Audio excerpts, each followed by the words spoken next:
Hello everyone, this is your instructor Farwa Batool and welcome to the course of O-Levels Computer Science. Okay, so in this video we are going to see that how we can use a binary number in a computer register for a given application. Well, this application can be anything. It can be a controlling device, it can be a robot, can be a digital instrument or some counting system. It can be anything, right? That is basically having a controlling mechanism in it, right? It is usually a controlling device. Okay. Now, what we are going to see that how a binary number in a computer register is going to be used in order to control that particular device, right? So here I am going to show you two examples. The very first example that I have already written over here is from your book, that is O-Levels Computer Science 2210. It is related to that book, and the other example I will be sharing is from the past paper, right?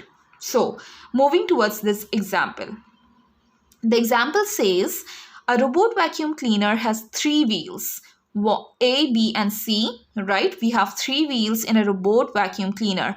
I have already made the diagram of it. We can see over here that A, B, and C, these are the three wheels in this particular device. Okay, what this example says, A, it is about wheel A, rotate on a spindle to allow for direction changes. Okay, so this is basically rotating on a spindle and it is allowing the direction changes. It is basically determining the direction, right? And it can move forward or backward, right? It can move in any particular direction, forward, backward, because it is rotating on a spindle. It is not a fixed wheel, right? So it is determining the direction changes. Now, what is B and C? B and C are fixed to revolve around their axles. They are fixed, right? They can only provide forward and backward movement. Okay, so I hope that the difference is clear between the A wheel and B and C. B and C are both the same, are the same type of wheels. It is basically a fixed wheel that is revolving around its particular axle, and it can only either it can move forward or it can move backward. But the wheel A is not like that. It is basically revolving wheel, right? You can move it in any particular direction where you want to switch the direction of the this particular vacuum cleaner. Wherever you want to switch the direction, you can simply rotate this particular wheel. Okay, so the important part is this register. This register that is a part of this device is going to control the direction. How is it so? It is basically the value that is being placed in this register. That particular value is going to tell you that what is basically the direction of the robot vacuum cleaner, right? The value that is basically inserted in this particular register. Okay, now let me tell you that what a particular bit in this binary, it is a basically 8-bit binary number, and each bit of that particular binary number is going to have some meaning, right? It has some meaning. For the first bit, MSB, it says that the motor B is on. It means if this MSB is 1, then it will say that motor B is on, right? So the second bit, what is the value of this bit? It is going to tell you that motor B is off. When? If this value is 1, right? If the values in this registers are 1, then this particular condition is true, otherwise it is false. Okay, now moving towards this third bit, if this bit is 1, then it says that motor C is on, right? We have two motors over here, motor B and motor C with the particular wheels. Motor B is either on or either off. It is determined by the two bits over here. And what about motor C?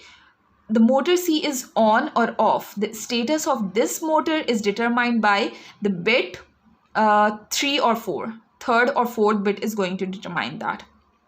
Now, what about 5 and 6? 5 and 6 determines that if fifth bit is 1, it means that B direction forward. The wheel B is in a forward direction.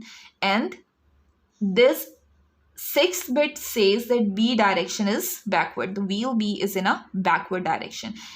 Remember, all these values need to be 1 in order to make this particular scenario true, right? Now, if I say that C direction is forward, then I need to make this bit 1. C direction, the wheel C, if I want it to move forward, then I need to place a 1 over here. Then if 1 is placed over here, what it means? It means that C direction is backward. It is moving in backward direction.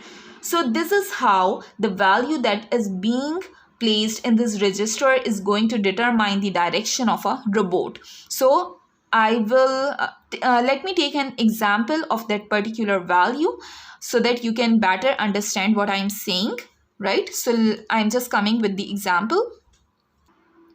Okay, so here is the example. I have a binary number, 8-bit binary number, that is 10101010, and that is it is going to be placed in this register, and we will see that what is the status of this robot vacuum cleaner, right? So let me place this binary number over here. It is 101010, right? So I have placed the binary number in this particular register. Now let's see that what it determines. The values that are the bits that are 1, that determines that this particular condition is true, and those who are 0, it means nothing. This is false for that, right? So if I say that the value this is 1, it means I'm going to write the meaning of each particular bit that is having 1. Okay, this bit MSB says that motor B is on. Okay, other one, this one says that motor C is on.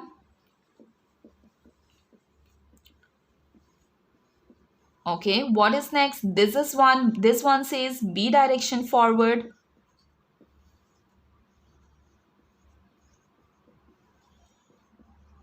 Right, and the last one, this is 1, and this one says that C direction forward, and all the others are false.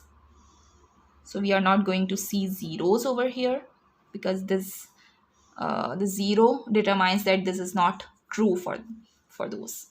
C direction forward. Okay, so these 1, 2, 3, 4, these 4 conditions are true. Why? Because they are having 1 in their particular places.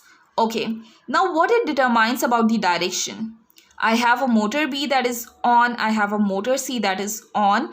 B and C, both wheels are in forward direction.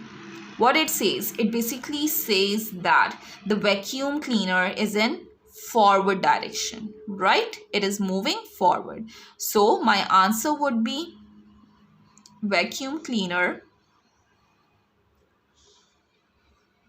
Vacuum cleaner is effectively moving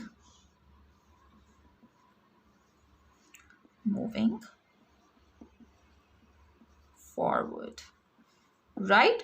So this is how we can solve this particular example, right? Let me give you another binary number, and see what happens with the direction.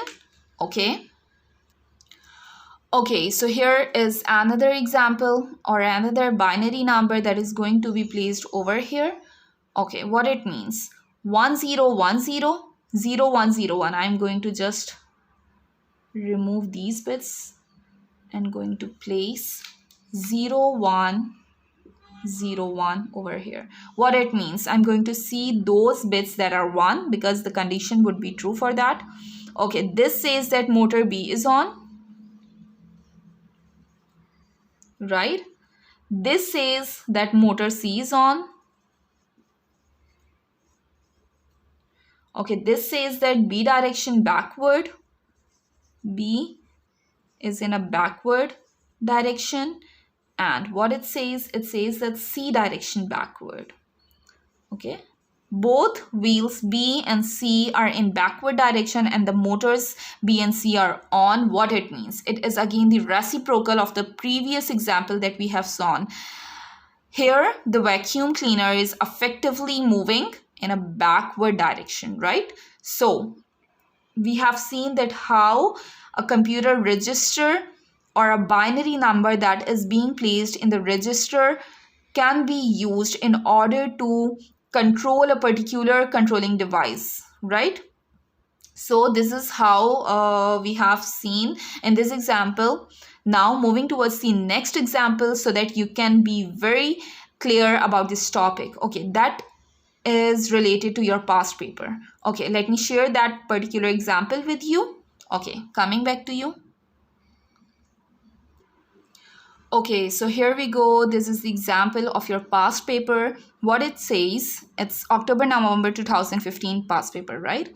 Okay, sensors and a microprocessor monitor a car exhaust for high temperature and high carbon monoxide levels, right? So here we are having sensors and microprocessors in order to determine the car exhaust for either can be a temperature high, can be a carbon monoxide high levels, right? So we are determining that particular exhaust, right? The faulty conditions for that. Okay, the information for 7 sensors is sent to an engine management system, right? We have 7 sensors over here and this information is going to be sent to the engine management system of that particular vehicle, okay, in a car. The status of each sensor is stored in an 8-bit register, right? This is the particular 8-bit register that is holding the information of the sensors, 7 sensors, right? It is 8-bit register, 1 bit is the parity bit and other 7 bits are for these particular 7 sensors, right? So each bit is going to hold some value, either 0 or 1, and is going to determine the status of the sensor. Okay, so let's see this register first, what it says. First bit is parity bit. It is not about the sensor, just leave it. Okay, moving from this one, the second bit, it says that temperature is too high. When all the bits are 1, it means this particular status is true. Okay, if it is 1, then it says temperature too high. If this is 1, it says CO level too high. These are all the faulty conditions, right? That is corresponding to this car exhaust. Okay, now this one says fuel pressure is too low. This says voltage is too low. This is oil pressure too low. This is airbag fault. And the very last is brake pads too thin, right? So this is basically the faulty conditions for the car exhaust and we need to determine that. In this particular case, we are given with a binary number and we need to identify the faulty conditions. Why is this car exhaust happens, right? So it's basically a 2 marks question and you need to just determine what are the faulty conditions. So this is very simple. You just need to place this binary number into this particular register, right? So doing that, we will be having 0 0 1 0 0 1 0 1. Now after placing it over here, now we will see that for those bits that are having 1, what are the faulty conditions, right? So it is very simple. We are having a 1 over here. It means that CO level is too high. Okay, just writing it out, CO level too high, right? Then I have this one, that is air pressure too low. I'm going to just write all the faulty conditions for this particular example or number, binary number. Air pressure is too low and the last bit says that air brake pads too thin, right? Brake pads are too thin. So these are the three particular faulty conditions for this example. Now moving towards the second part of the same question, what it says, let's see that. Okay, so here's the second part. This part says a car has a faulty airbag and the CO level is too high. Okay, so this is basically a statement. They have given the faulty conditions and we need to find the register value. Then this is again very simple because we know what are the problems in the car. The airbag is faulty. We need to find over here where is the airbag. So here is my airbag. Airbag is faulty, so I am going to place a 1 over here because it is true. And the CO level is too high. This means that this CO level, bit number 2, is too high. Okay, now because of this parity bit, let me just quickly give you the concept of this parity bit. We have two kind of parity bits over here. Either it can be odd or it can be even, right? So if it is an odd parity, right, or if the system is using odd parity, then I need to add 1 over here. Why? Because in odd parity I need to make the number of bits 1 needs to be in odd. Either it is in 1, 3, 5, 7, right? But the number of times the 1 bit is coming into the register, it must be odd, right? So since I have 2 ones over here, and if I say that my system or my car is following the odd parity, so I need to place a 1 over here in order to make it a 3, right? In odd parity we need to have odd number of ones, right? And if my system is following even parity, then I don't need to add a 1 over here and this parity bit will be 0. But in this particular example or particular question of past paper, the examiner has mentioned that the car is using an odd parity, right? So in order to incorporate that odd parity, what we need to do, we need to make this parity bit 1. Why? Because we have 2 bits over here, 2 1 bits, and we need to make it in odd numbers, right? So I need to add a 1 over here to make it in odd numbers, 1 2 3. So I have 3 ones. Now it is following the odd parity rule. Okay, now the other will be 0 because all the other sensors are in false state. Okay, or I can say that all these faults are not present in the car, right? So this is how we have done this example, right? I hope this is all clear to you, and thank you so much for watching this video. And if you have any problem, you can comment below. I will surely be giving the answers to you. Thank you so much for watching this video. And today we have completed our topic of binary systems successfully. So again, it's because of you. Thank you so much everyone who is watching. Please, if you also know other students of O-levels computer science that are worried about their preparation, then kindly tell them, share this course with as many students as you can so that we can help many of the people around us, right? So in the next video we are going to start the topic of hexadecimals, right? So thank you so much for watching till now. Take care. See you in the next video.